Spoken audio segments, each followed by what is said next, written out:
आप लोगों ने जो सवालात भेजे हैं तजियाकारों के सामने रखते हैं। सैयद मोहम्मद अली साहब से सवाल करते हैं। सर, आपसे सवाल हो रहा है कि अमेरिकी सदर ने दावा किया है कि पाकिस्तान, चीन और रूस खुफिया तौर पर जौहरी तजर्बे कर रहे हैं और इस बुनियाद पर अमेरिका ने खुद भी जौहरी तजर्बात दोबारा शुरू करने पर गौर कर रहा है। इस बयान को आप कैसे देखते हैं और क्या मतलब लेना चाहिए इसका? बहुत शुक्रिया। अच्छा, ये मेरा बहुत दिलचस्पी का सब्जेक्ट है, इस पे मैंने काफ़ी काम भी किया है। अच्छा। और रिसर्च भी है मेरी। तो देखें, बुनियादी तौर पे जो दुनिया की तमाम एटमी ताकतें हैं, उन्होंने अपने जो एटमी हथियार बनाए हैं वो एटमी तजुर्बात के नतीजे में उनको डेवलप किया है। उनकी जो डिज़ाइनिंग होती है वो इन तजुर्बात से जो डेटा हासिल किया जाता है अलीना, उस पेश नज़र जो है, पाकिस्तान ने भी जो 28 मई को 5 तजुर्बात किए थे, मैं आपके तवस्सुत से बता रहा हूँ, वो 5 डिफरेंट टाइप के न्यूक्लियर वेपन्स थे। और उसका मकसद सिर्फ अपनी सलाहियत का इजहार नहीं था, बल्कि 5 डिफरेंट सिचुएशंस में अगर हमने 5 डिफरेंट तरह के एटमी हथियार इस्तेमाल करने पड़े तो उनकी क्रेडिबिलिटी, सेफ्टी, सिक्योरिटी और यील्ड को टेस्ट करना उसका एक साइंटिफिक नीड होती है। पाकिस्तान ने 5 धमाके किए थे 28 मई को और एक किया था 30 मई को।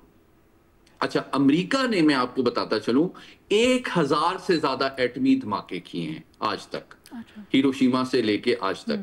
रूस ने 750 से ज्यादा एटमी धमाके किए हैं। फ्रांस ने 200 से ज्यादा एटमी धमाके किए हैं। बर्तानिया और चीन ने 40 से ज्यादा एटमी धमाके किए हैं। पाकिस्तान और भारत ने तो 5-6 धमाके किए हैं।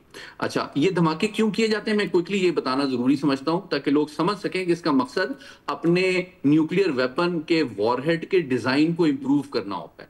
अच्छा, उसके बाद एक बहस चली 90 की दहाई में, एक ट्रीटी प्रपोज अमेरिका ने की जिसको कहते हैं CTBT, comprehensive test ban treaty, और अमेरिका ने इसको साइन किया लेकिन रेटिफाई नहीं किया। क्यों नहीं किया? क्योंकि अमेरिका की जो 4 ऐसी न्यूक्लियर रिसर्च की लैब्स हैं, उनकी लेबोरेटरी के हेड्स ने बाज़ाब्ता तौर पे यूएस कांग्रेस को एडवाइस किया कि आप इसको रेटिफाई ना करें, क्योंकि अगर अमेरिका ने इसको रेटिफाई कर दिया तो अमेरिका के पास ये ऑप्शन खत्म हो जाएगी कि फ्यूचर में कभी हमने न्यूक्लियर हथियारों के डिजाइन को इंप्रूव करना पड़ा तो उस टेस्ट करने की ऑप्शन हमारे पास खत्म हो जाएगी, जिसके नतीजे में अमेरिका ने इसको रेटिफाई नहीं किया। लेकिन अमेरिका ने बाकी ममालिक पे दबाव बरकरार रखा कि आप इसको साइन कर दें, जिसमें पाकिस्तान भी शामिल है। लेकिन पाकिस्तान का मौक़िफ़ इस पे बड़ा वाज़ेह है अलीना।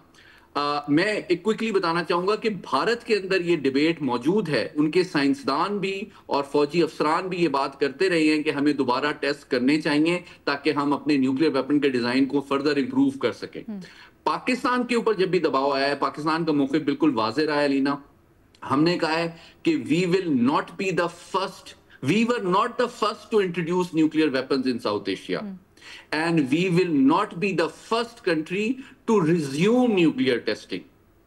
तो इसका मतलब यह है कि अगर देखें, पहले भी भारत ने पहली दफा एटमी धमाका 1974 में किया था।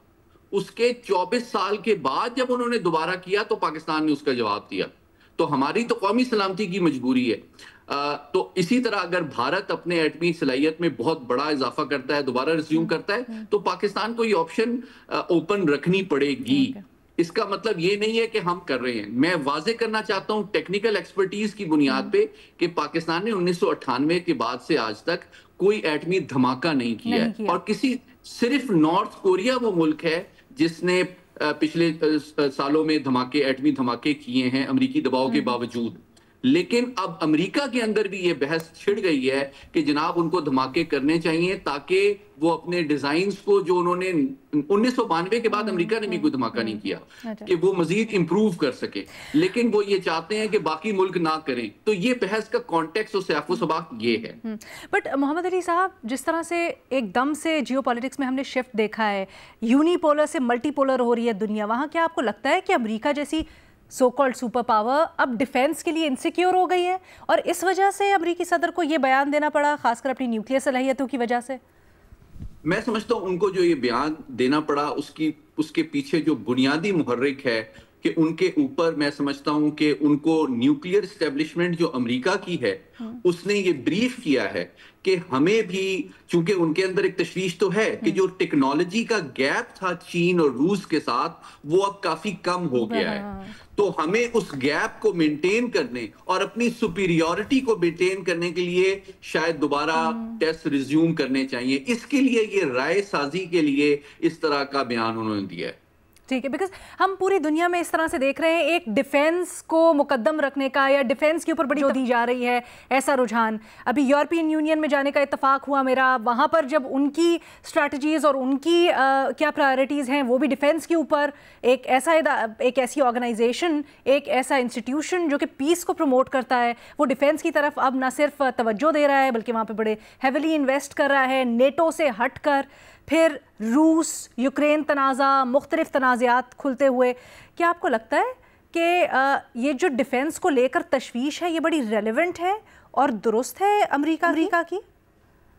मैं समझता हूं कि बुनियादी जो आपने बात की वो बिल्कुल बहुत इंपॉर्टेंट है कि दुनिया में जो ताकत का, टेक्नोलॉजी का और खुशहाली का तवाजुन है वो बुनियादी तौर पे तब्दील हो रहा है।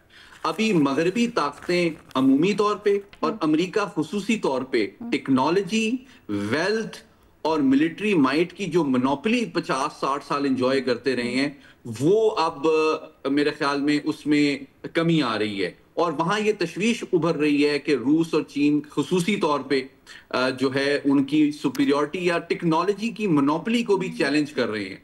और आपने देखा, मैं आपको क्विकली एक रेफरेंस देता चलूं कि पाकिस्तान ने भी जितनी महारत से बुनियानुल मरसूस में बहुत जदीद तरीन राफेल तैयारों को जिस तरह मार गिराया, जो दुनिया की तारीख में सबसे दूर मार सक्सेसफुल इंटरसेप्शन है PL-15 के जरिए J-10 तैयारों के नतीजे में, उसके नतीजे में अमेरिका ने रिसर्च एंड डेवलपमेंट तेज कर दी है कि क्योंकि अब अमेरिका के जो एयर टू एयर मिसाइल है अलीना वो PL-15 के मुकाबले में इंफीरियर हैं, इसलिए उन्होंने अब अपनी रिसर्च को तेज किया है कि हम कहीं चीन और रूस से पीछे ना रह जाएं। तो ये एक एहतमाल उनकी साइंटिफिक एस्टेब्लिशमेंट और डिफेंस एस्टेब्लिशमेंट में डीपली बढ़ रहा है।